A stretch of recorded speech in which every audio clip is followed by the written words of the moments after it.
الحمد لله الحمد لله رب العالمين والصلاة والسلام على الأنبياء والمرسلين.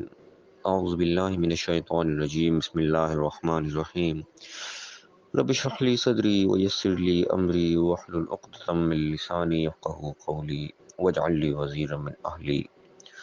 محترم سامعین، السلام علیکم ورحمۃ اللہ وبرکاتہ. الحمدللہ، قرآن پاک کا مطالعہ ہمارا جاری ہے. سورہ توبہ کی آیت نمبر 118 تک ہم پڑھ چکے ہیں. آج انشاءاللہ آیت نمبر 119 سے آیت نمبر 122 تک پڑھیں گے. اعوذ باللہ من الشیطان الرجیم. بسم اللہ الرحمن الرحیم. یا ایہا الذین آمنوا، اے ایمان والو. اللہ تعالیٰ ہم سب سے مخاطب ہے. کیا فرما رہے اللہ تعالیٰ ہم سے؟ یا ایہا الذین آمنوا اتقوا اللہ. تقوی اختیار کرو اللہ کا. سب سے اہم چیز کہ اللہ کا تقوی، اللہ کا احساس ہمارے دل میں ہونا چاہیے. ہر وقت ہم ہائی الرٹ رہیں. جس طریقے سے ہوتا ہے کہ کیمرے کی آنکھ ہمیں دیکھ رہی ہے، جو بھی کام کر رہے ہوں ہمیں احساس ہونا چاہیے کہ ہمیں اس کا اللہ کے سامنے جواب دہ ہونا ہے. اس چیز کو ہم تقوی سمجھیں اور اس کو ہم ہر وقت اپنے ساتھ رکھیں. اللہ تعالیٰ حکم دے رہے یا الذین آمنوا اتقوا اللہ وکونوا مع الصادقین. دو احکام آ گئے اس آیت کے اندر. ایک تو اللہ کا تقوی اختیار کر رہا ہے، ہر وقت اللہ کا احساس ہمارے اندر ہونا چاہیے. اللہ سے بے خوف نہ ہو جائیں کہ جو مرضی کرتے پھر رہے ہیں، ہمیں ڈر ہی کسی کا نہ ہو. اللہ کا تقوی، اللہ کا احساس، اللہ کا ڈر ہمیں ہر وقت ہونا چاہیے. وکونوا مع الصادقین، اور سچوں کے ساتھ ہو جاؤ. جو سچ بات ہے اس کی ہم نے سپورٹ کرنی ہے، جھوٹ کا ساتھ ہم نے نہیں دینا. جو صحیح بات کر رہا ہے، جو سچ بات کر رہا ہے، اس کا ہم نے ساتھ دینا ہے. ہم نے یہ نہیں دیکھنا یہ ہمارا ہے، اپنا ہے، پرایا ہے، غیر ہے، کون ہے. جو حق بات ہے ہم نے اس کے ساتھ کھڑے ہو جانا ہے. جو سچ بات کر رہا ہے ہم نے اس کی سپورٹ کرنی ہے، چاہے وہ ہمارا دشمن ہی کیوں نہ، چاہے ہمارا مخالف ہی کیوں نہ ہو، چاہے ہمارے سے کوئی جو مرضی ہو. جو ہم نے اس چیز کا کوئی دین نہیں دیکھنا. ہم نہیں دیکھنا بات سچ کہہ رہا ہے، بات صحیح کہہ رہا ہے تو ہم نے اس کی سپورٹ کرنی ہے. اللہ کا بالکل صاف واضح حکم ہے، کونوا مع الصادقین، سچوں کے ساتھ ہو جاؤ. تو اس چیز کو ہم نے پلے باندھ لینا. اللہ تعالیٰ ہم سے مخاطب ہے، ڈائریکٹلی یہ بات کی یا الذین آمنوا، اے ایمان والو. اگر ہم اپنے آپ کو ایمان والے کہتے ہیں، جو ڈائریکٹ ہم پر حکم اللہ کا صادر ہو رہا ہے کہ اللہ کا تقوی ہم نے اختیار کرنا ہے اور سچوں کے ساتھ ہو جانا ہے. جو بھی سچ بات کہہ رہا ہے اس کا ہم نے ساتھ دینا، اس کی سپورٹ کرنی ہے بلا امتیاز. اگلا کیا فرمایا کہ ما کان لاہل المدینۃ ومن حولهم من الاعراب ان يتخلفوا عن رسول اللہ. یا پھر وہی بیان کے پیچھے منافقین وغیرہ کا تذکرہ چل رہا تھا، پھر انہی کا تذکرہ یہاں پہ بیان ہوا ہے کہ ما کان لاہل المدینۃ ومن حولهم، کہ ان کے لائق نہیں تھا مدینہ کے لوگوں کی جو شہر میں رہنے والے تھے، ومن حولهم من الاعراب، اور جو کے ارد گرد رہنے والے اعراب تھے، عرب کے تھے، بدو تھے، بادیہ نشین تھے. ان کے لائق نہیں تھا ان یتخلفوا عن رسول اللہ، کو رسول سے پیچھے رہ جاتے. یعنی کہ رسول جس انہیں پکار رہے ہیں، بلا رہے ہیں جس مقصد کے لیے، جس مشن میں جانے کے لیے رسول خود ساتھ جا رہے ہیں، تو دوستوں کے لائق نہیں تھا کہ وہ پیچھے رہ جاتے، ان کے سپورٹ نہ کرتے. اگر کسی نے ایسا کیا تو انہوں نے غلط کیا. ولا يرغبوا بانفسهم عن نفسه، نہ یہ لائق ان کا تھا کہ اپنی جان کو ان کی جان سے زیادہ عزیز رکھیں، اپنی جان کی زیادہ رغبت رکھیں کہ وہ تکلیف و مشقت میں جا رہے ہیں، ہم تو مشقت میں نہ پڑیں.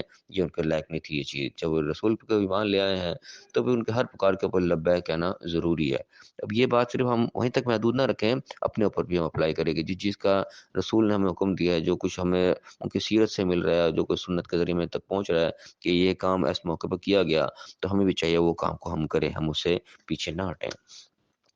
ہمیں کہا ذالک بانہم، یہ کیوں کرنا چاہیے؟ یہ اس لیے کرنا چاہیے کہ لا یصیبہم ظمأ ولا نصب ولا مخمصۃ فی سبیل اللہ، کہ اس کام کو کرنے سے کیا ہوتا ہے کہ جو بھی اس راستے میں کوئی بھوک آتی ہے، پیاس آتی ہے، کوئی تکلیف آتی ہے، کوئی ماندگی، تھکن ہوتی ہے اللہ کی راہ میں، ولا یطؤون موطئا، اور جو کہ کفار کے لیے غصے کا سبب بنتا ہے، جو بھی کام کرتے ہیں یغیظ الکفار، کفاروں کو چیز بری لگتی ہے کفار کے خلاف. یعنی کہ جو بھی حکمت عملی اختیار کی جاتی ہے، جو بھی عملی اقدام جو کیا جاتا ہے، ولا ینالون من عدو نیلا، جو بھی کوئی دشمنوں کی خبر لی جاتی ہے، جو بھی ان کے خلاف کی اقدام کیے جاتے ہیں، الا کتب لهم به عمل صالح، ان تمام چیزوں کے بدلے میں جو ہے نیک عمل جو ہے وہ درج ہوتے چلے جاتے ہیں. یعنی کہ ایک ایسا رجسٹر کھل جاتا ہے کہ جو بھی پھر قدم اٹھتا ہے اس راہ کے اندر وہ نیکی کا سبب بنتا چلا جاتا ہے.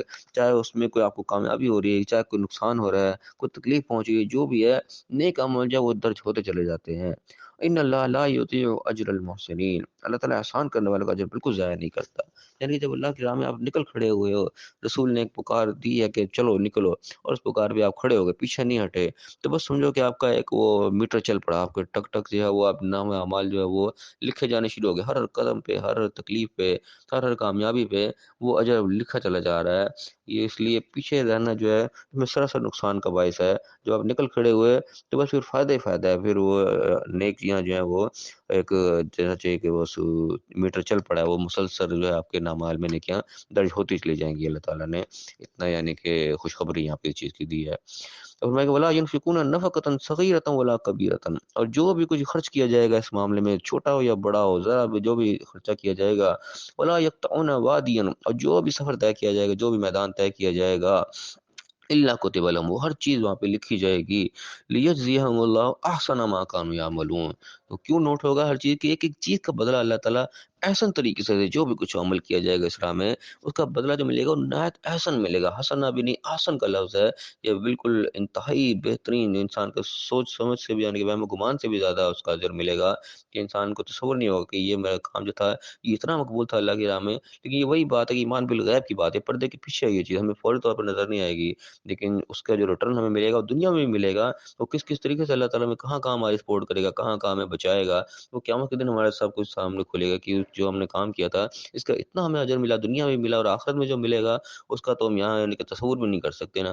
لیکن بات وہی ہے کہ چیز ایمان بالغیب کا حصہ ہے، کہ بغیر دیکھے ہمیں ایمان ہونا چاہیے اس چیز کے اوپر کہ اللہ تعالیٰ جو ہم سے وعدہ کر رہا ہے اس کا ہمیں احسن بدلہ ملے گا ہی ملے گا، دنیا میں ملے گا، آخرت میں بھی ملے گا۔ ہم صرف یہ نہ سوچیں کہ یہ تو دنیا میں تو مشقت ہے، آخرت میں صرف ملنا نہیں، آخرت میں صرف نہیں ملنا، دنیا میں بھی ملنا ہے۔ تاریخ اس چیز کی گواہ ہے کہ آپ صلی اللہ علیہ وسلم کے جو اقدامات ہوئے، جو صحابہ ان کے پیچھے چلے ہیں، ان کو دنیا میں بھی کامیابی ملی ہے، دنیا میں بھی انہوں نے سپر پاوروں کے بھی اس وقت جو اپنے آپ کو دعویٰ کرتے تھے ان کو الٹا کر رکھ دیا، دنیا کا مال دولت بھی ملا، آخرت کی کامیابی بھی ان کو دنیا میں بشارتیں یعنی کہ مل گئیں، دنیا اور آخرت دونوں ان کو ملی ہے۔ تو یہ تصور آج بھی ہمارا قائم رہنا چاہیے کہ جب اللہ کے راہ میں ہم چلیں گے ہماری دنیا بھی سنورے گی، دنیا بھی ہمیں ملے گی اور آخرت تو پھر ملنی ہے۔ لیکن بات یہ کہ ہے یہ پردے کے پیچھے، ایمان بالغیب ہمارا مضبوط ہونا چاہیے، پھر انسان اس قسم کے قدم اٹھاتا ہے بے دھڑک۔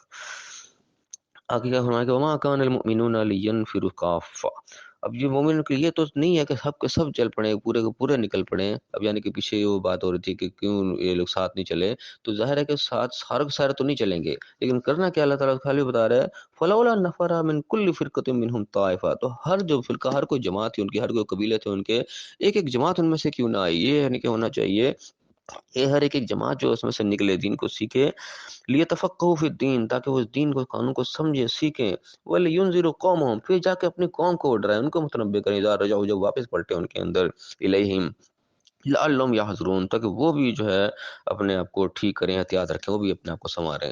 یعنی کہ جو ان میں قبیلے دور دور یعنی کہ ہوتے ہیں، اب اس وقت بھی ایسا تھا، اب بھی ایسے ہی ہے، ہر جگہ سب اکٹھے تو نہیں بیٹھے ہوتے، تو یہ ممکن تو نہیں ہوتا کہ سب کے سب اٹھ کے چل پڑیں، لیکن جتنے بھی لوگ ہیں، جتنے بھی جماعتیں رہ رہی ہیں، جتنے بھی قبیلے قبائل جو بھی ہیں، ان سب میں سے تھوڑے تھوڑے لوگوں کا ایک طائفہ ہے کہ جماعت ان سب میں سے آنی چاہیے، جو اس دین کو سمجھے سیکھے، جہاں پہ اللہ کے بات بیان ہوئی جا رہی ہے وہ نکل کے پھر جا کے اپنے لوگوں کو بتائیں جو کہ نہیں آ سکے۔ سب کا آنا ظاہر ممکن نہیں ہے، اللہ تعالیٰ حقیقت پر مبنی بات کرتے ہیں، یہ نہیں کہا کہ سب کو اٹھ کے آ جاؤ، وہ پاسبل نہیں ہے، تو سب تو نہیں آ سکتے، لیکن سب میں سے تھوڑے تھوڑے لوگ ضرور آئیں، پھر دین کو سمجھے، جو بات ان کو بتائی جا رہی ہے وہ سیکھ کے جا کے اپنے لوگوں کو سکھائیں، تاکہ وہ بھی متنبہ ہو جائیں، محتاط ہو جائیں، کوئی ایسی غلطیاں نہ کریں جو کہ ان کے لیے نقصان کا سبب بنے۔